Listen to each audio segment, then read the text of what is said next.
Okay. Hi, I'm Eric Sabri, your Wayne County Treasurer. If you're living in a home of a deceased family member and you're facing property tax foreclosure, the probate process can be helpful to you. If you file a probate petition and notify our office, the foreclosure proceedings will be halted during the probate process. Contact us at 313-224-5990 or email us at taxinfo@waynecounty.com. We're here to help.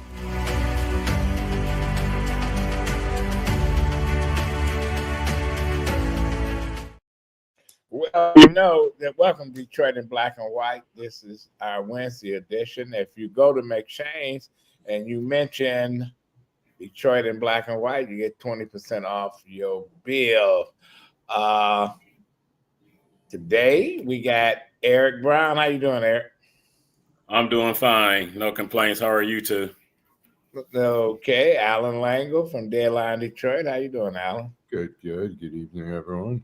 I'm Adolph Mongo. Jim off probably off somewhere. We miss him and stuff. And Vanessa is globetrotting around the world. So here we are, us three holding it down. You know what? I was watching the news, and the Secretary of Defense, what is his name? Pete Hegseth. Yes. And he went before a Senate committee and said, we're changing the names back to the of the Army bases back to the Confederate traders, generals, whoever, because one, veterans wanted it. Two, it boosted the morale of America. And the senators say you're gonna rename them after people that not only tried to destroy this country but supported slavery. How did that make morale in America in the military better? Tammy Duckworth, senator from Wisconsin, Illinois, lost 2 legs. Am I correct? Yep. She said, that's bullshit. Are these people fucking crazy? I mean, the sad part is, look, and to I'll bring up the Holocaust again here, is that Germany, after the Holocaust, it teaches the lessons of the Holocaust to people. And, as the U.S. should be teaching the lessons of slavery to the people. Instead, they're trying to, literally, no pun intended, whitewash the whole thing. It's a disgrace. Look, Germany has admitted it was a horrible chapter, and we should admit that, slavery was a horrible thing, and people should learn about that. And to not only try to wash that out of our educational system, but then as an insult to rename them over, slave owners and people who fought for slavery is just, where's the morale there? It's bullshit. It's for the white supremacists, out there who say, yay, we're winning, Well, listen, Hal Moore, who was a general, and one of the bases named after him, and there was a movie with Mel Gibson, When We Were Soldiers, about the first real battle in Vietnam. They took his name off. They took the name off of a Congressional Medal of Honor, African American. Are they gonna start digging up the graves out at Arlington of military people of color and say they don't need to be there? I wouldn't put it past them. This is unfucking believable. Eric, what you think? Well, the sad reality is that they are creating a narrative that their base is following and agreeing with, and no one in the administration would dare call the president out. But you also have others in Congress as well as the Senate that need to be speaking up, because what they are doing is creating a country that will be similar to how the country was during the time of slavery, because you're going to have people thinking that the only race that matters on this planet are white people, and that's a detriment. But it took a whole lot of folks, and it was a time when they had signs that say no dogs, no niggas, no Irish. We done had that.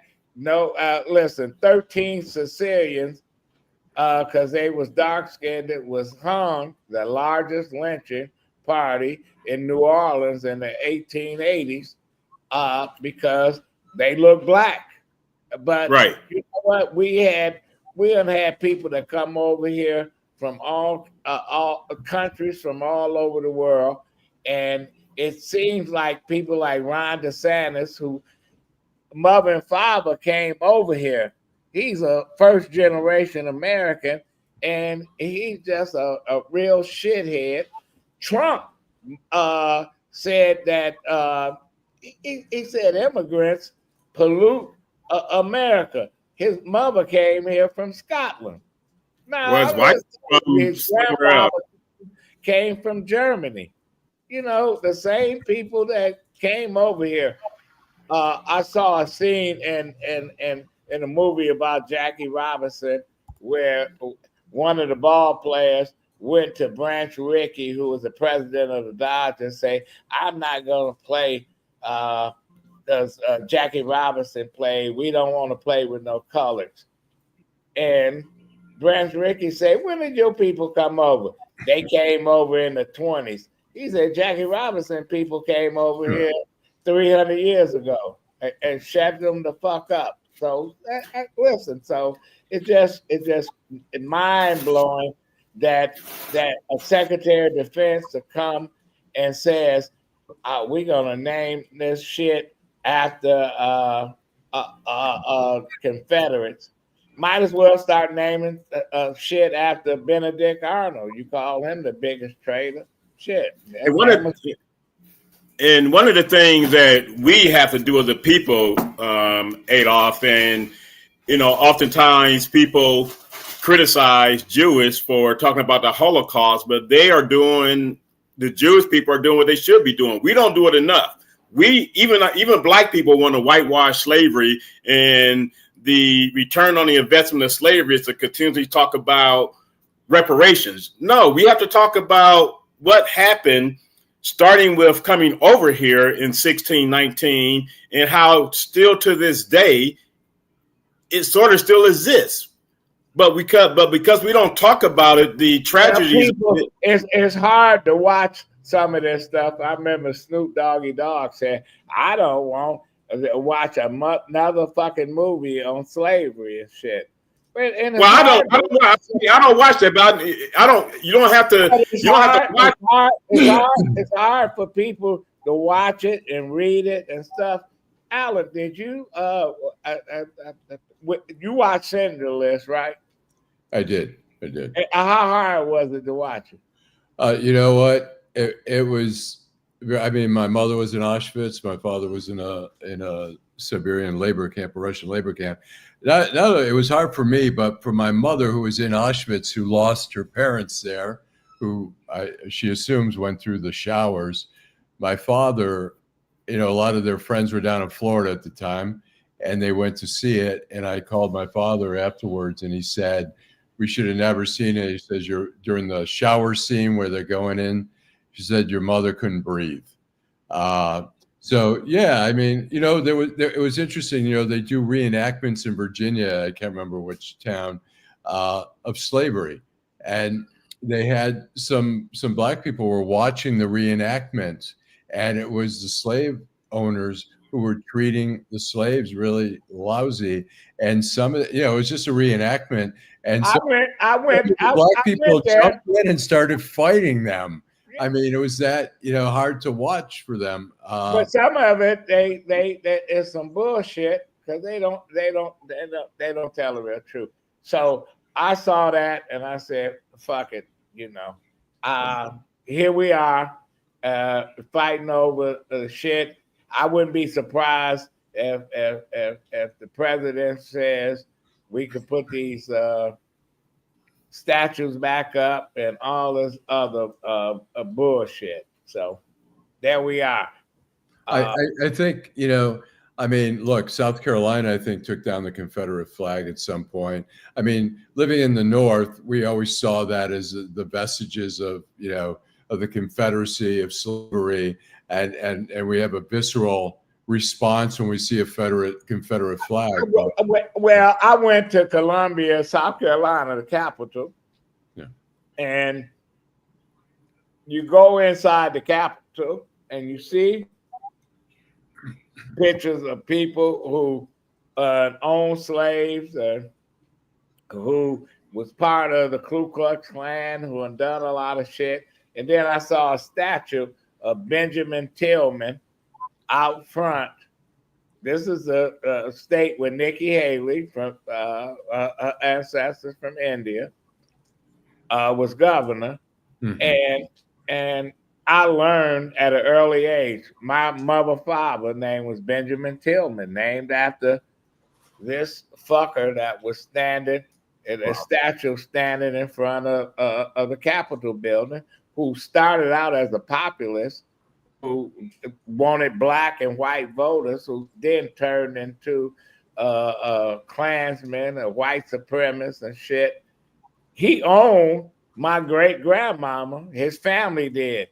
And some of the people in the family said they were half brothers and sisters.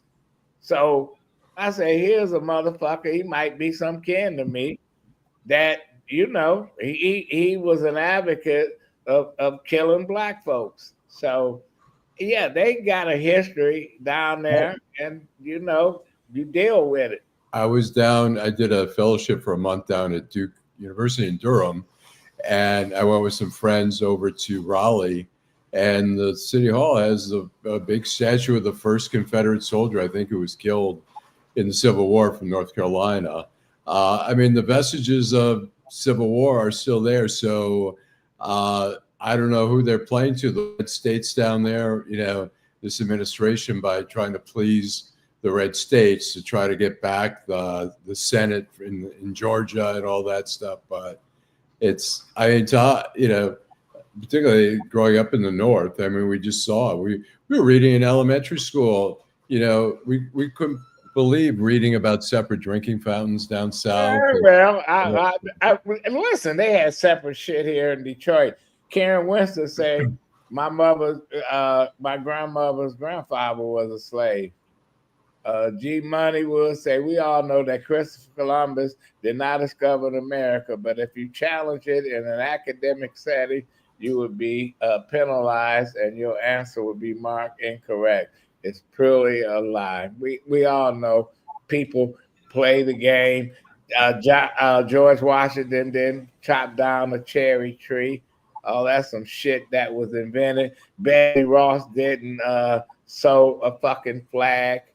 Barbara Fitchie didn't wave a flag out there with against the Confederate troops in Frederick, Maryland, saying America and all this other shit. Paul Revere didn't ride and say the British are coming, the British are coming. All the shit is just some bullshit. And now we got people saying, "Oh, Crispus Attucks, he wasn't really black. He was an Indian or some shit." It's just like it's just fucked up, Eric. And one of the interesting things is, oftentimes, people always want to act like or say that with regards to current Black America, that we don't have any skin in the game with regards to slavery. And that's not true. I mean, you just talked about your ancestry. Adolph, Karen Winston just spoke about hers. And anyone that traces their history, they would be able to find, that there is a real issue that has caused great harm in the United States of America. And one of the things that, I think keep the Holocaust in the limelight is you still have survivors of that. and they can speak to what they experience. You know, we can only go on history. We got survivors of Jim Crow. Yeah, I mean, right. I was born during the Jim Crow era and shit, and I knew that when I was coming up, where we couldn't swim in the swimming pool in Ferndale. We couldn't go to Oak Park. They closed the pool down because they didn't want black folks. We couldn't even go to Detroit and swim. So, you know, Jim Crow. Yeah, Carolina, you had the sundown cities and states. But my point was, you know, the proximity of the Holocaust to present day is, you know, a lot of us can talk about that. I mean, our grandparents can talk about that. Well, Jews say never again, and I like that. That right. Never gonna happen again. Never gonna happen again. And they gonna fight to the end and say we're not gonna get caught sleeping like we did during Hitler's regime. They had Jewish war veterans from Germany going to the gas chambers with their medals, saying, you know, I fought for the country. I was a patriot and shit, and they didn't care. It's just like when black soldiers came home from the war, was lynched in the uniform, beat up, and saying, there's no Negroes in the Marine Corps, beat you up and throw you in jail and shit because you wearing a uniform. And, you know this, and we supposed to, when Ali said, why should I go to Vietnam and kill somebody that never called me a nigga? The N-word, right? Home, and I come home and I'm not free here. So, you know, Alan. No, it's unfortunate. Yeah, it's, you know, I think it's interesting. I mean, there should be more museums. I mean, there is the African American Museum in D.C. We have the Wright Museum here, but I don't know that enough people are seeing, people other than black people. I mean, there are people of all races going to these museums, but probably not enough to be educated on this. The Detroit or the police departments, well, Governor Whitmer just took her staff to the Holocaust Museum in Farmington.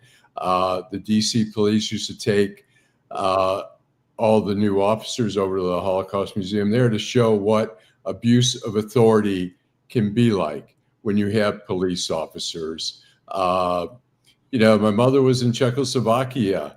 She said, and her part of Czechoslovakia didn't get into the war till 1944, but she said the police officers who were customers, her father had a hardware store, the ones who were customers and he took care of and stuff, they came in and rounded up those people, put them on the trains and sent them to Auschwitz. You have to look at what happened in Yugoslavia. People, when they broke up Yugoslavia, neighbors, best friends, and stuff, they turned on each other. Unbelievable. We need to move on. Well, I'll just say when we see the seeds of what is happening and why sometimes people say, oh, we're overreacting to some of the things that this administration is doing, like just renaming, getting rid of people, minorities and women, claiming under DEI. It was Albert Einstein, who was from Germany in 1930, when people saw Hitler kind of rising to power there. He said, don't worry about it. He's irrelevant. He's going to be irrelevant. He's just taking advantage of people's empty stomachs. When things get better, he's going to become irrelevant. And, I think we have to be vigilant when we see these things happening to put light on them, because, I don't know. So, but I just want to say, ask Teresa to put that G Money Hollywood comment up right quick. So he says that, Black America is world culture, point blank, period. Black set the tone for how the world ticks. Every race wants our rhythm, but doesn't want our blues. I kind of disagree respectfully, just from the point that, I think the world and even America, I think they see how we treat one another, and they see the consternation even between the Black community. And that's what drives so many people away from us. Yes, there are all kinds of reasons why things are the way they are, purposely pitting Black people against one another. But under the same token, far too many Black people buy into that. A Black person cannot even agree politically with another Black person without them, some people losing their damn mind. At the end of the day, we all have. But we're not all the same. And right, we're not all the same. I agree. And we're not gonna be the same. Okay, I want to move on. Alan, I'm gonna come to you. You watched the fucking so-called parade. The parade. I watched so little of it. I just thought it was such a. Did you see the faces of Rubio and all? And they didn't want to be there. And I was in the military, and marching is part of what makes you a soldier, a Marine, or the Navy. Those folks did not want to be there. Right. It was a sparse crowd. It was hot. It was. I don't know how many people really wanted to be there. 10,000 people. Yeah, it's sad. It was just sort of a sad commentary at a time where they're cutting the budget, trying to find ways, to save money, and Trump decides we're going to have a birthday party, really, and celebrate and show off. And I just thought it was a waste. What about you, Eric? What was your take? I didn't watch any of it. Didn't plan on watching it. I agree with Alan. I felt it was a waste. So why would I spend an hour, 2 hours in front of a TV watching it? I think we all have respect for the armed services, and it was the Army's 250th birthday. But I don't think that we should be celebrating like they do in other countries. It's a tradition in other countries. It's not a tradition here. And for someone to just how the Chinese march and how the Russians march, and the Koreans, North Koreans, all that. Koreans. But for somebody to get a hard on for a parade when they never served, that's the most hypocritical, disingenuous part of it all. No question. I wonder when I see some of these parades in other countries if they're also not only trying to show the world their might, but also trying to intimidate the citizens, to saying, "Hey, you guys want to try some shit? Look what we got here. We got a military that's going to kick your ass." And I think, listen, Chinese, they intimidate me. I'm scared, know. But what I saw out there, I ain't scared of these son of a bitches because they don't want to be there either. And that's coming from me, a veteran, who said that's some shit. They didn't want to be there. They know this is some bullshit. And you got all these people sitting up there like, it's like a kid was made to go to a funeral service and they don't want to be there. They just fidgety and shit, because you're there because you had to be there. So, and where was it? But to show how ignorant. Sorry about that, Alan. To show how ignorant the president. I saw highlights of it, but to show how ignorant he is, he's mad at to your point, Adolf. He's mad at the infantry that was riding on the tanks and all that. They're smiling and waving at people. He mad at that they were waving at to Alan's point, the sparse crowd. Well, that's what they're supposed to do. This is the first time they're doing a parade. And he's mad because they're waving and smiling. I'm trying to remember where Trump spoke, but he wanted military people behind him that were, specifically said, not fat, and that were all in for him. And I thought, this is just, I don't know. It's crazy. Okay. Well, Alan, you're a journalist. been a journalist a long time. What the fuck happened to journalism that if this was Barack Obama in the White House or even George Bush in the White House and doing some of the things that Donald Trump was doing, they'd be all over them. Why are they not doing anything? You know what? I think some of it is they have been doing it, and it hasn't. I mean, look, the bottom line is, Trump is the Teflon Don. I mean, when he said, I can shoot people down, Fifth Avenue and still get votes, it's, I think there has been a lot of stuff, but then also the press gets accused of, oh my God, you're pummeling him. You won't give him a break. Let him breathe a little. Give him his credit where his credit's due. I mean, I find some of the stuff is just so outrageous, and I read about it, but it's not landing anywhere.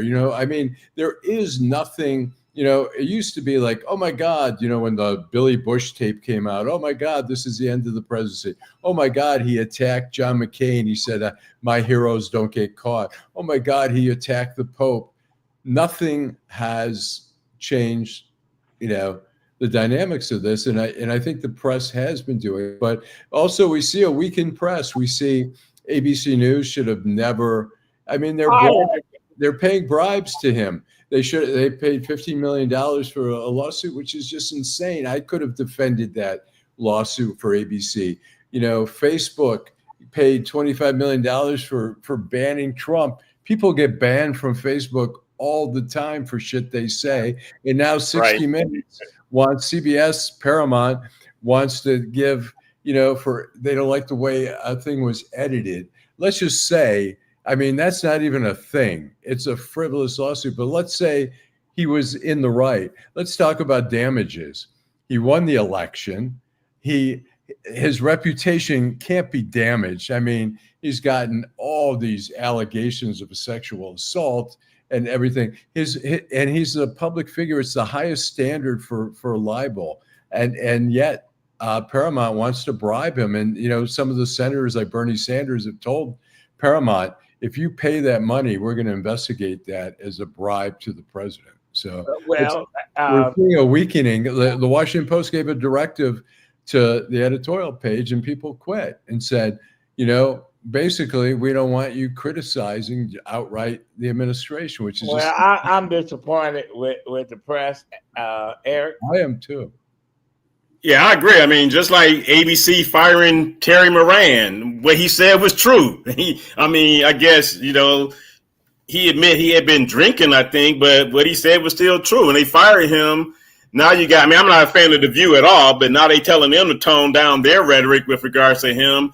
I just don't get it. I mean, the Walter Cronkite, the first incarnation of Dan Rather, they would not have put up with this. I don't get it. Bernard Shaw on CNN. It just boggles my mind that they are allowing him to be the ringmaster of his own circus. But I remember, and you remember Mr. Jackson, Alan. Yep. And the advisor for the Eagle American at Oak Park High School. I was the editor of Oak Park High School. I wrote an editorial on a student president, and Mr. Jackson said, "This is the first time I had another student really criticize a student," and he ran it, and the student president he stepped down. Who was it? I want to listen. In this day and age, somebody calling and I'll get served a lawsuit. Say, I'll tell you who it is afterwards. All right. But the bottom line is that fuck it. I say you disrupting the school and all this shit. You need to just get the fuck out, basically. But people have to be brave, Adolf. That's what the paper's supposed to be about, Right. I was on the search committee for Eastern Michigan's president 10, 12 years ago. I was the vice president of the Alumni Association, and that's how I got on the committee. And there was a person who obviously was the favored person that did not do well in the first round of interviews. So when he made it to the second round of interviews, I was like, that's impossible. I said, how did he make it to the second round of interviews? The response I got from the Board of Regents was that he performed well in front of them. I say, with all due respect, I don't think he did any better in front of you all than he did in front of us. And that's why we did not move him forward.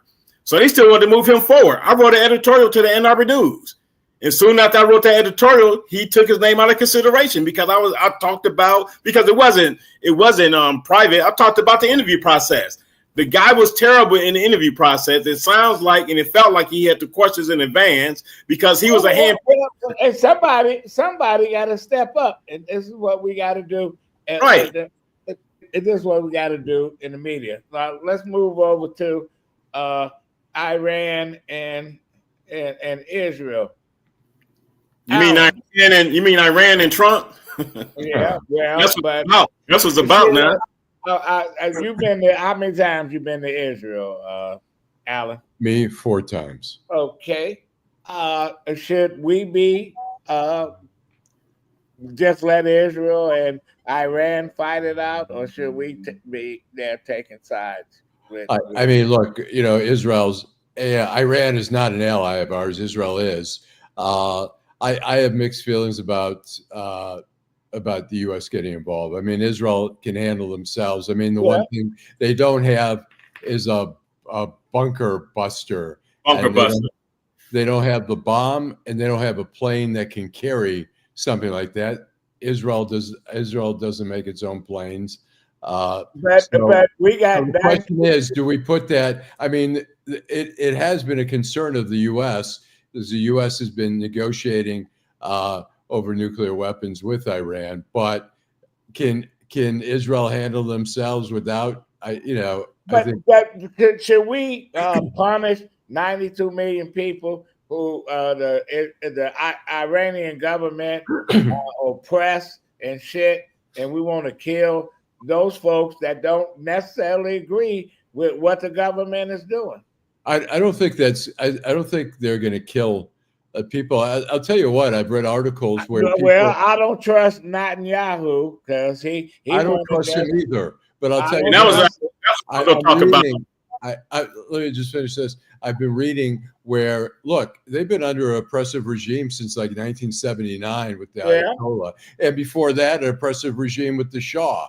Yeah. The hope was that you displace one repressive regime and you get a democracy. Instead, they got worse than the Shah. They got a religious oppression on top of just an oppressive government.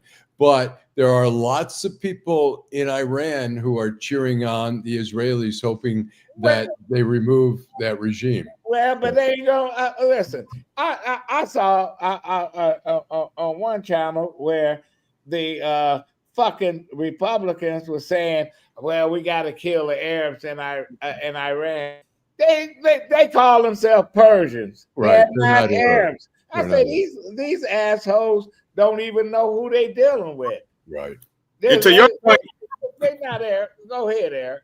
And to your point, Adolph, and both Alan, I see BB, whatever the hell they call him, is playing this role of Dasmo in distress when he's not. He's playing Trump, in my opinion. Trump, you know what? It's interesting since the Gaza war. I mean, look, the Hamas has not accomplished what it hoped to accomplish, which was to get all the Arab countries involved and the Iranians. It's not going to happen. It's not going to happen. But what they have accomplished is they've raised Israel on the world stage as more of a pariah state, and they've gotten a lot more people to hate Jews all around the world. And so, but Israel is now going against a bigger pariah state that is looked upon in the Western world as a pariah state. Has been so. I don't know that there's a lot of sympathy for Iran. And I know we had a country that used to beat up on Iran. What country was that? Iraq. Right. And we took them out. You know what? It's like, God, man, we had we had somebody as a buffer that said we hate these son of a bitches just like you. Right. But Bush says they had a weapon of mass destruction, and they didn't. Those fuckers over there is never gonna be a democratic state. They're never gonna be a democracy. And now we don't have somebody. We got the Kurds, the Turks. You have to look at what's over there. And Iran is the big dog right now. Alan, you can speak to this better than most of us. Bibi is not even that popular in Israel, is he? Yeah, he's in office. Go ahead, Alan. He's not. I mean, there have been mass protests against him, and there's a good chance he wouldn't get elected. But I'll say one thing. While there's, a lot of people want the war in Gaza over, they want the hostages back. The people in Israel feel they've been living under the dark cloud of Iran and Hezbollah and all the, Iran, people say, it's unprovoked that Israel has attacked Iran, but Iran has been attacking Israel through Hezbollah, through the Houthis, through the Syrians, through the Iraqis. But this shit is never gonna end. And then it has to come to a close quickly. It has to come to a close quickly. They can't. Yeah. They can't, like in Gaza. The Gaza war could go on forever and ever and ever. You got tunnels there. It's been going on. Listen, and then you got the people like Rashida Tlaib, who she's a non-factor now. She hates Biden, and now she's crying. She's going into the Black community saying, y'all not supporting us on immigration and whatever, and she getting a cold shoulder. It's like they don't understand it. Well, you stood out there. You got two of your folks. They got ambassadorships. This is what they want from Trump. They stood there and hugged Trump. And it looks like me picking up a rattlesnake. He likes to bite. You know what? Bite you. So Rashida Tlaib. Her ass to get elected again next year. Let's go ahead, Alan. Then I'll go to you. I just want to say, Rashida Tlaib, I thought it would be a good thing. She'd go into Washington. I thought Palestinian representation, she would get together with the other side and come and do some good for her people. She's been shouting and screaming and attacking Israel, verbally. She's done nothing diplomatically to try to make things better for her people there. And it's all about her promoting herself as a militant and stuff like that. It's great, but she hasn't done a thing to help move the Palestinian issue forward. And it's really a shame. Karen Winston said the ideology of war and destruction is so stupid. Brute force is so caveman, but it's always going to be caveman, Karen. Day said, hey, no commercial breaks tonight. We had them a day. You got to come, man. We started right at the beginning. What you want the commercials, bro? Well, I got a question. For you guys. In terms of, we're talking about in the Black community, like Rashida Tlaib represents still a part of Detroit, not as big a chunk as she did. But they don't vote, Alan. They don't fucking vote. So right. Listen, she represents people that don't fucking vote.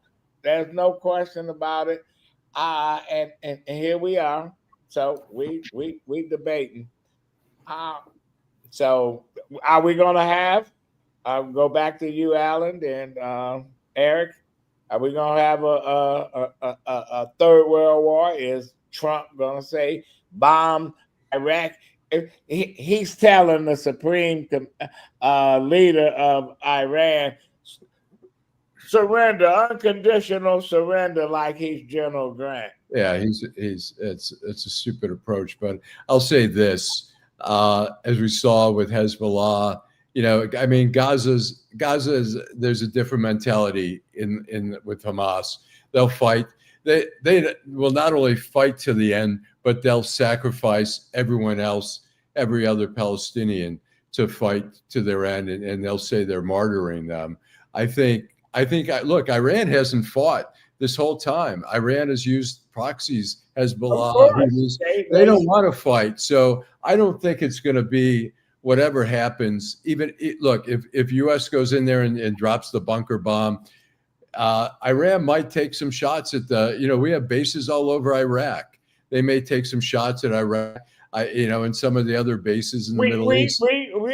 We had 300 and something Marines get killed in Lebanon under Reagan.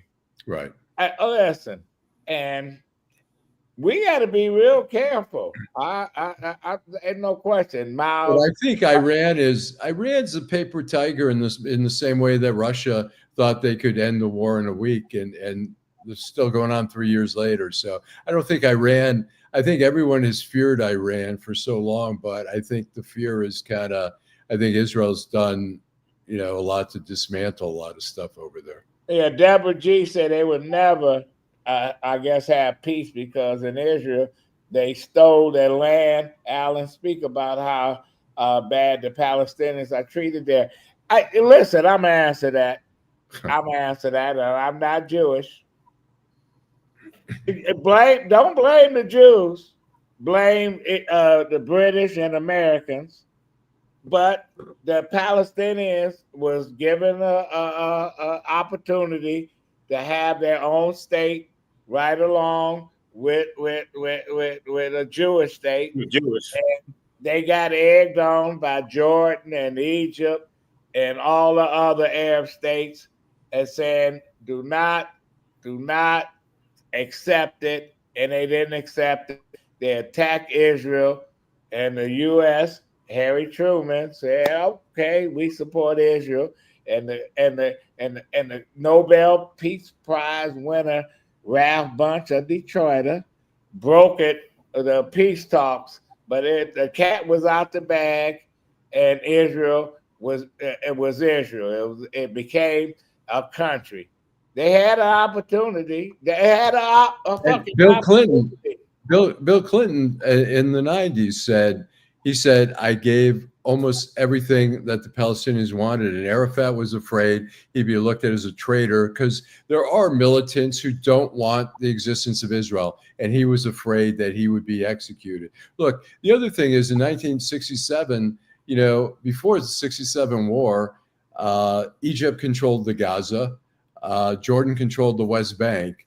And they don't, Israel took the land. They don't want it back. Egypt doesn't want to deal with Gaza, and Jordan doesn't want to deal with that. I mean, the Palestinians are mistreated, but part of that is every government is afraid of them. Jordan's afraid of them taking over. Jordan say we got a 15-20% population that's Palestinian. We don't want anymore. And I feel they pain because when they was trying to get Royal Oak Township students into schools in Oakland County in the 50s, nobody would accept them. And Ferndale had black students, and they said, well, the state said, well, y'all got black students. And they said, we got our quota of black students. We don't need any more. And that's what they say about the Palestinians. Well, there's also that people don't realize there's 250,000 Palestinians in southern Lebanon where Hezbollah operates. They live in refugee camps. They're not allowed to buy land. They're not allowed to be citizens. And the reasoning being that they want them to go back to Israel. They want the right of return. So meanwhile, there's generations of Palestinians who aren't allowed to assimilate into that country. So yes, look, and that's what Rashida Tlaib need to be fucking talking about. And I'm not going to say the Palestinians are mistreated in the West Bank, but there's also, there's terrorism going. The problem is the West Bank needs to patrol the West Bank, so Israel doesn't need to go in. This shit is never going to end until Well, it's like Britain, England. They created Nigeria is really 5 countries. Iraq is 3 countries. Huh. They put all these places together, and they created Lebanon. They took the Saudi Arabia the people that control it was never from there. The Western Allies put them on the throne, made them kings and shit. You have to look at the history, and so now that shit has come back to bite the world, and and you see these babies dying for shit. God, man, it's a mess. It's a mess.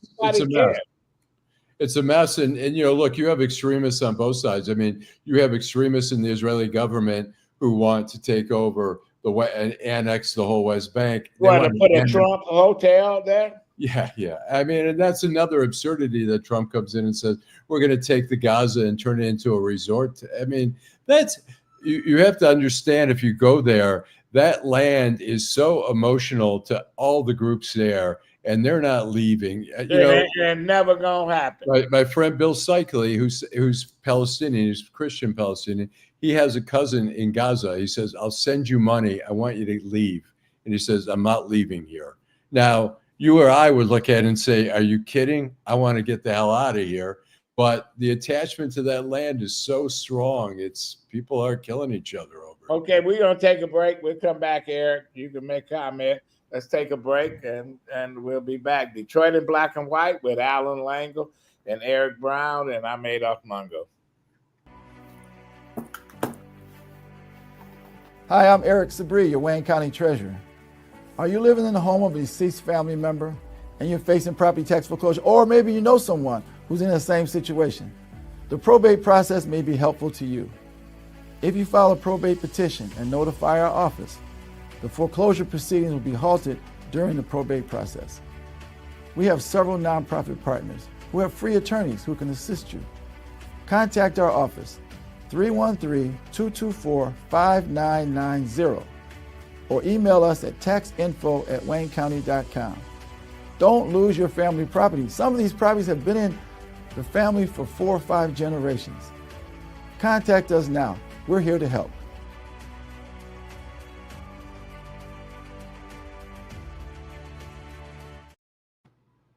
Okay. Welcome back, Eric. Well, I want to, we have about 12 minutes left. Move on to another subject, and ask if you all watched the debate the other day. And my problem with the debate, I feel that all the candidates should have been there, number one. But it's an aftermath of the debate, and just listening to the comments, it's obvious why there's such a low voter turnout in Detroit. The lack of knowledge of what's going on is just astounding to me, that people are not paying attention. They're not asking the right questions, those that are moderating the debate, because it's obvious. We've talked about it numerous times. There's a bill due soon. We've also talked about the fact that affordable housing, and the way that they come up with the measures and the money for what's considered affordable housing, that will never come to fruition. And far too many of these candidates are just too scared, for whatever reason, to talk about education. You can't talk about bringing jobs into a city if you don't have an educated workforce to hire in those jobs. So companies are not going to be willing to move here.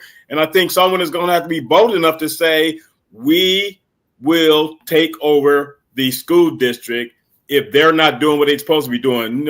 Governor Whitmer just launched MyLeap.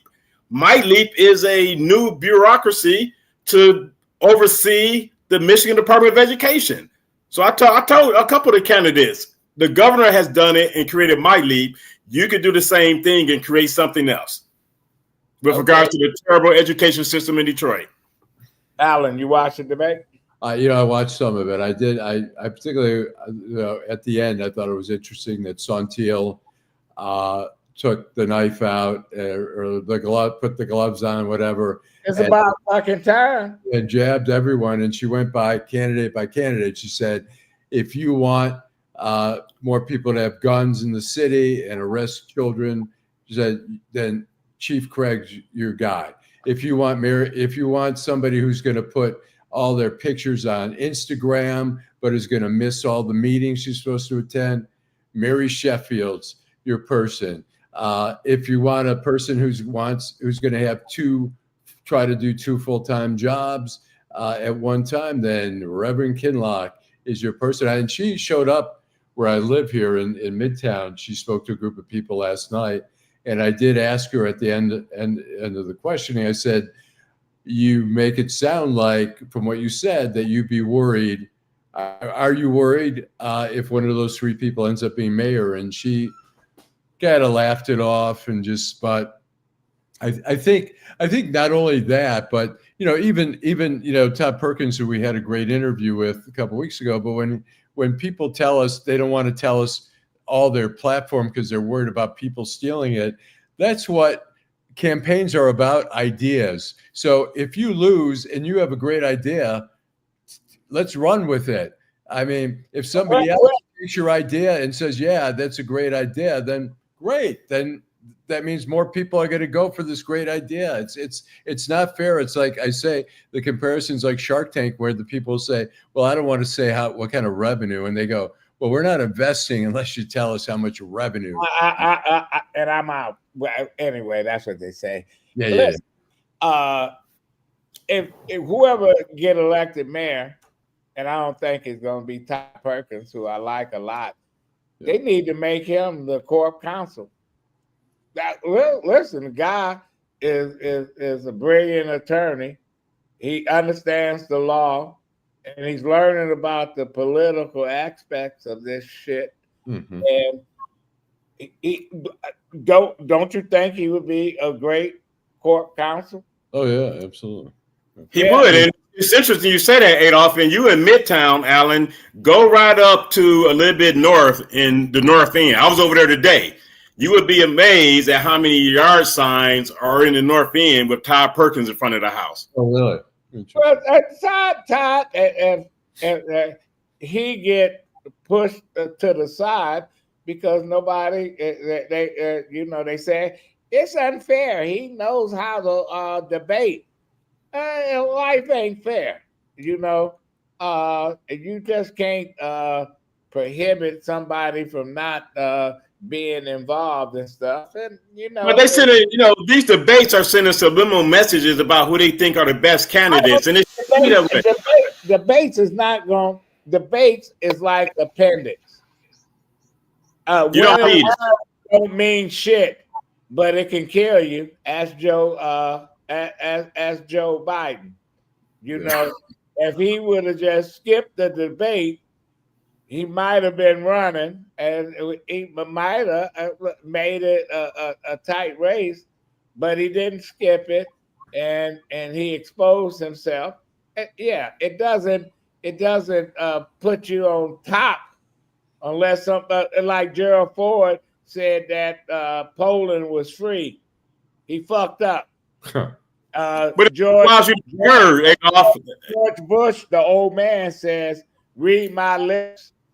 No more taxes." Yeah. It came back to haunt him because he had to raise the taxes and shit. And yeah, it don't help you, but it will kill you. So if you slip, the thing is, if you have a good debate, it may not help you. But when you slip, although sometimes like Santil's thing, I mean, if she can get it on social media, that's a commercial. That's a commercial. Yeah.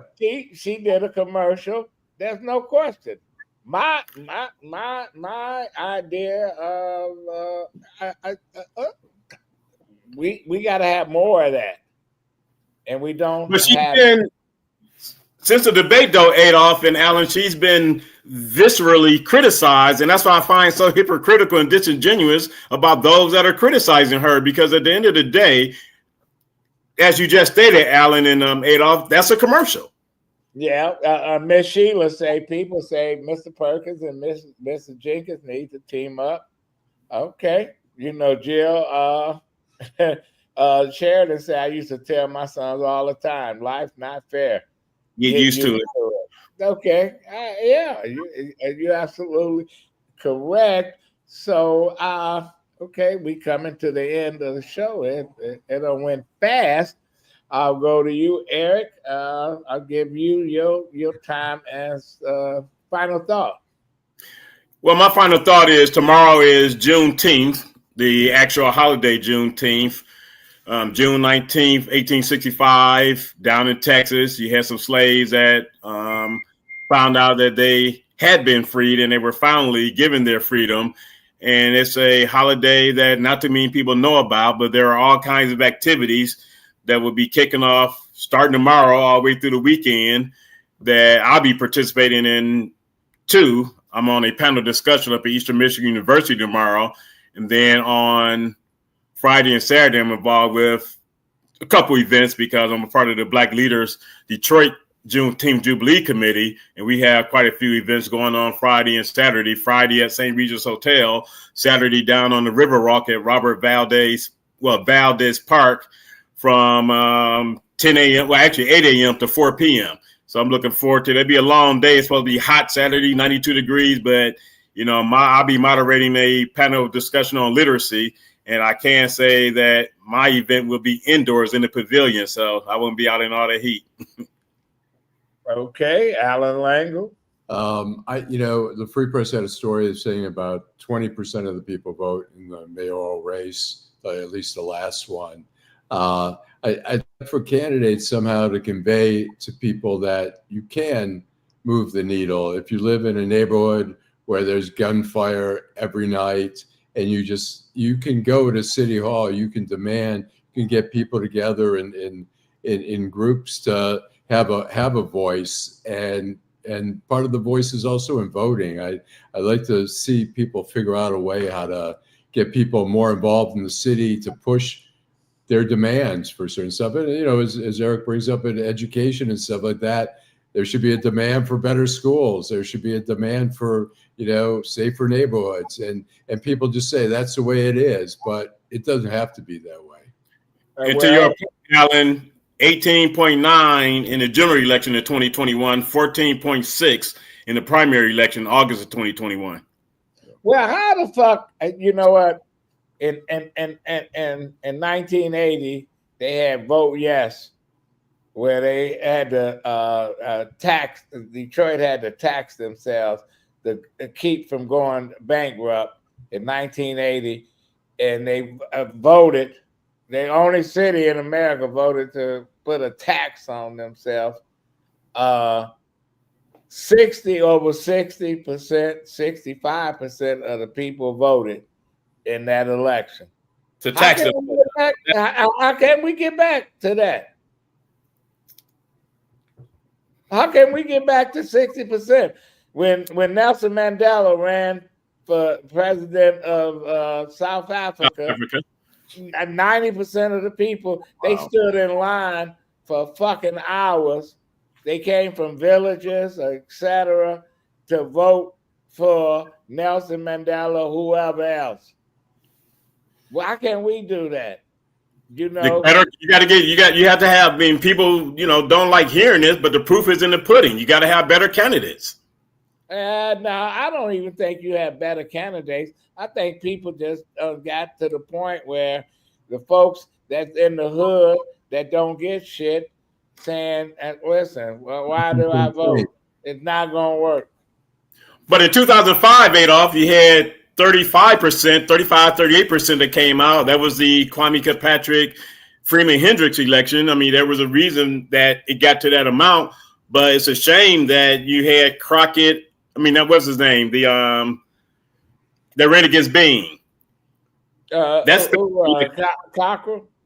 Oh, Cockrell. So it was Cockrell and Bean in that special election. Only 14.9% came out to vote in the general election for mayor. Well, I say who's going to win this election is they get the people that don't vote. Obama was a movement, and people came out to vote that never voted.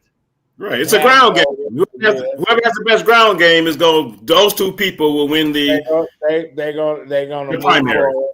They're gonna move forward to general. To November. I want to thank everybody. Kenneth Powell said they took our good schools in back in '99. Okay, so we're gonna see you on Friday. Alan, thank you very much. Eric, thanks for coming on. Enjoy your Juneteenth programs. I want to thank all the folks that watches us. And Teresa, thank you very much. Hopefully, we have our resident cop back on Friday, Jim Nardoni, and we'll see you there. Thank you very much. Yeah, good night.